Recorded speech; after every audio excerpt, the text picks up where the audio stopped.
একটা ঘন জঙ্গলের মাঝে ছিল এক পুরনো বটগাছ। সেই গাছের ডালে থাকত এক বুড়ো প্যাঁচা, নাম তার পণ্ডিত প্যাঁচা। সে ছিল খুব জ্ঞানী আর সকল পশু পাখির শিক্ষক। একদিন সে ঘোষণা করল, আমি একটা পাঠশালা খুলছি, যে শিখতে চাও সে আসো। পরদিন সকালে হাজির হল খরগোশ, কাঠবিড়ালি, বানর, এমনকি বাঘের ছানাটাও এল পড়তে। সবাই খুব উৎসাহী। প্রথম দিন পণ্ডিত প্যাঁচা বলল, আজ আমরা শিখব কিভাবে প্রশ্ন করতে হয়, কিন্তু বানর তো চুপ করে বসতেই পারে না। সে লাফিয়ে পড়ল গাছ থেকে গাছে আর বলল, এই তো মজা, পড়া না, খালি খেল।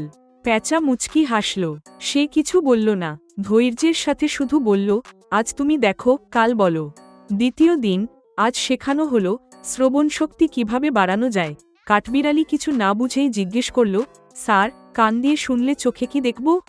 সবাই হাসল, কিন্তু প্যাঁচা শান্ত গলায় বলল, প্রশ্ন করাই শেখার চাবি, ভুল হলেও করতে হয়। তৃতীয় দিন, বাঘছানা চুপচাপ। সে বলল, স্যার, আমি ধীরে ধীরে শিখছি। আমি কি পারবো? প্যাঁচা বলল, ধৈর্য যার, জ্ঞান তার। 1 মাস পর সবাই অনেক কিছু শিখেছে, কিভাবে মনোযোগ ধরে রাখতে হয়, কিভাবে শ্রদ্ধা করতে হয়, আর কিভাবে মজা করেও শেখা যায়। বানর এসে পেঁচার কাছে বলল, স্যার, আমি আগে শুধু খেলতাম, এখন বুঝেছি শেখারও আনন্দ আছে। প্যাঁচা হাসল, তোমরা সবাই এখন আমার সত্যিকারের ছাত্র।